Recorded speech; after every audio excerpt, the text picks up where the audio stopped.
I try to put only the experiences which otherwise the people will know. When I joined the mission, I was of the opinion कि जो शिष्य होते हैं, जो followers होते हैं, वो अपने गुरु के बारे में बात को बहुत बढ़ा चढ़ा के बताते हैं, जिस पे यकीन किया जाए या ना किया जाए, एक क्वेश्चन मार्क रह जाता है। लेकिन मैंने सोचा कि जब मुझको बात करने का इतना समय मिल रहा है, बाबूजी शाहजहांपुर में है और मेरी पोस्टिंग बरेली में है, और मैं उनसे लगभग लगभग हर वीकेंड्स में मिलता था। तो जब मेरे पास इतना समय है और बाबूजी भी मुझे समय दे रहे हैं, तो why not to ask all those things which happened before I joined the mission.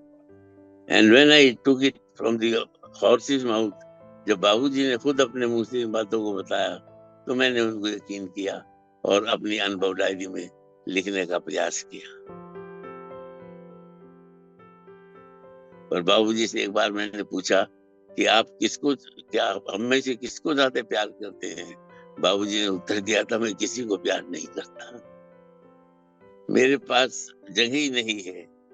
मैंने जो स्थान लाला जी को दे दिया, अब उसके बाद कोई जगह ही नहीं बची, मैं और प्यार उस दायरे, प्यार के दायरे में किसी को रख सकूं।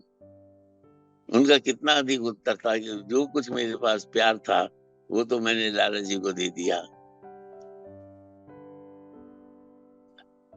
पसंद से एक बार बाबूजी महाराज के पास हम बैठे हुए थे, एक सज्जन आए और वो शायद शहर के सबसे अच्छे फ्रूट्स, सबसे अच्छी वेजिटेबल्स और कुछ लेकर के आए, जो बाबूजी को बहुत पसंद थी खाने में। वो जानते थे, उसी शहर में उसके पास, घर के पास ही रहने वाले थे। वो लेकर के आए, बाबूजी को भेंट की। बाबूजी ने उस पे हाथ भी नहीं लगाया। और उसको जो है, गुंडे राव जी एक रहा करते थे, जो बाबूजी को व्यक्तिगत रूप से उनकी सेवा में रहते थे, तो उनसे कह दिया, रख दो भाई, प्रसाद के रूप में सबको बांट देना। थोड़ी देर बाद एक लेडी आई, उसके हाथ में एक पुड़िया थी। पुड़िया में एक रास्ते के जो बेर होते हैं, वो कौन से बेर कहलाते हैं, पतले पतले छोटे छोटे झाड़ी के बेर, वो लेकर के आई। शायद उसने 10 पैसे के या 15 पैसे के बाजार से खरीदे होंगे। और बाबूजी से कहा, बाबूजी मुझे ये बेर देख के याद आया, आपको पहले से ये बेर बहुत पसंद है। तो बाबूजी ने देखा, देखें देखें भाई कौन सी बेर है। वो देख के लगे, हाँ भाई ये तो हमको बहुत पसंद है, बहुत पसंद है। तुम कहाँ से लाई हो, किससे लाई हो? अब के जरूर लाना, जब भी आया करो हमेशा लेके आना। और उसमें से 5-4 बेर खाए और गुंडे राव जी से कह दिया कि ये किसी को देना मत, रख देना, ये हम खाएंगे। अब आप सोच सकते हैं उनकी पसंद क्या है।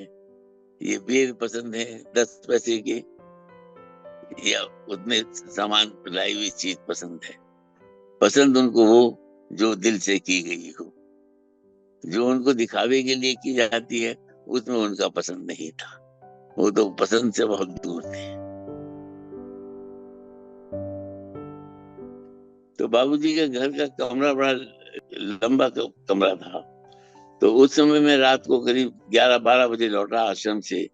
तो सारा कमरा जो है, बिल्कुल एक से एक आदमी सटा पड़ा हुआ था।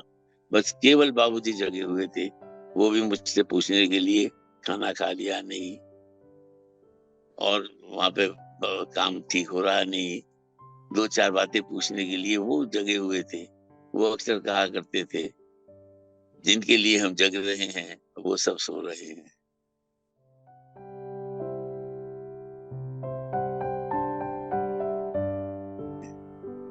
ये तो मैंने पहले अपनी पुस्तक में ही लिखा है कि सबसे पहले जब उन्होंने 1-2 महीने के बाद ही मुझको प्रशिक्षक बना दिया था, तो बनाने के बाद सुबह ही एक ऐसे व्यक्ति को पूजा देने के लिए कहा जो बाबूजी के उम्र के थे।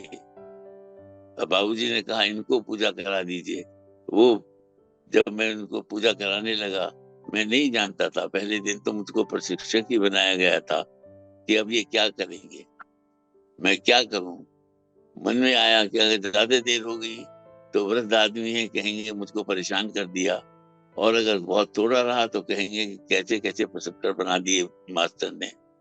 तो मैं अपने हाथों पे, उंगलियों पे गिनती गिनता रहा, और उसके अंदाज से मैंने लगभग 20 मिनट के बाद दैट्स ऑल कहा। वो वृद्ध आदमी चाचा जी थे इलाहाबाद के, उन्होंने बाबूजी के पास आकर के बैठे। बाबूजी ने उनसे पूछा, ट्रांसमिशन कह दिए, हमने नया लड़का तैयार किया है, ट्रांसमिशन कैसा मिला?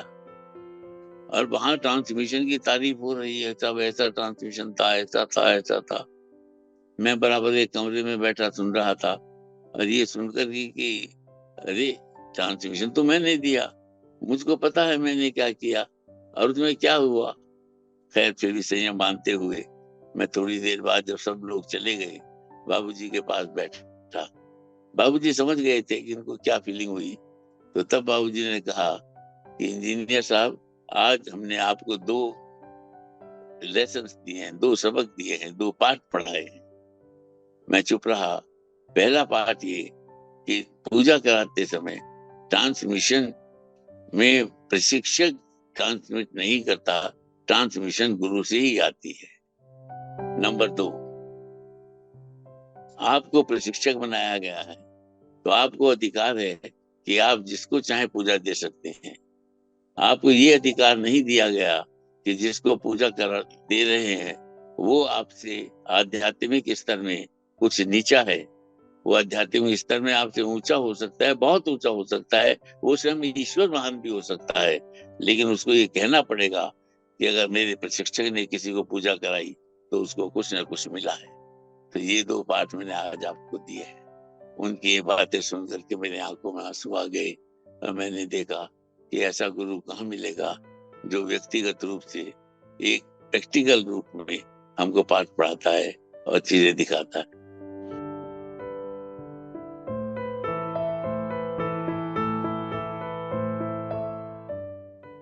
बाबूजी ज्यादातर जो है उर्दू की शेर व शायरी जो है पसंद करते थे।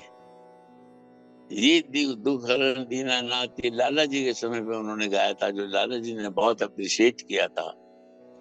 इसलिए वो गाना अभी तक भी जो है मशहूर है। और बाबूजी ने उसको अपना सर्वप्रिय कह करके 4 लाइनें रखी हैं, और कुछ अवसरों पर अभ्यासियों के जोर देने पर और काफी अनुग्रह करने पर वो 4 लाइन 6 लाइन उसकी सुना दिया करते थे। बाकी कभी कभी जो है रामपुर के एक सुरेश भैया हुआ करते थे प्रिसेप्टर, वो अक्सर उस गानों को सुनाया करते थे। तो उनका म्यूजिक में चाहत थी, लेकिन इतनी नहीं थी जितनी कि बाद में चारी जी को वो रही है कि वो भजन सुनते रहते थे, और जो भजन कहने वाले अभ्यासी हैं वो उनके कमरे में उनको भजन सुनाते रहते थे। उसने नहीं थी, लेकिन फिर भी ये नहीं कहा जा सकता उनको नहीं थी, उनको थी, और अच्छी खासी थी। और उर्दू की शेर व शायरी में तो वो बहुत ही बहुत ही मशहूर होते थे।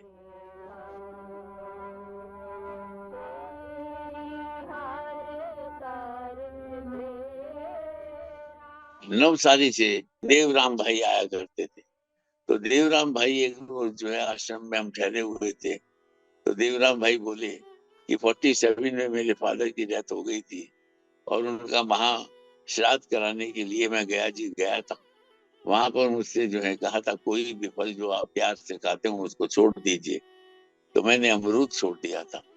तो तब से आज जो है 22 साल हो गए, मैंने अमरूद नहीं खाया। सोचता हूँ ये भी जिद्दबंदी है, छोड़ने का कोई कारण होना चाहिए, ये कोई कारण नहीं है। तो मेरे पास आए और पूछा कि गुप्ता जी आपकी क्या राय है कि उसको खाना चाहिए या नहीं।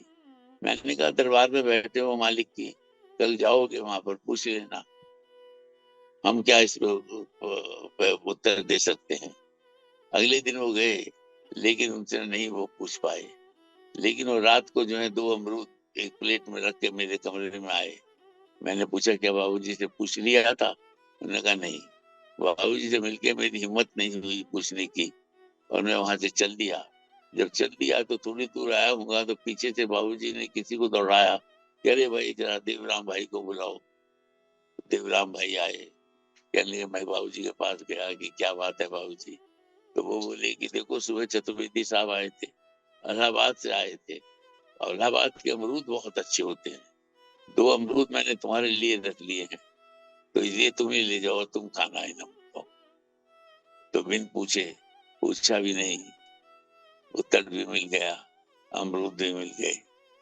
तो किसी चीज को मैं मैं तो कभी कभी विचलित हो जाता हूँ कि उनको ये सब कुछ ज्ञात होता है या ज्ञात हो जाता है, या वो हर अभ्यासी के पास रहते हैं।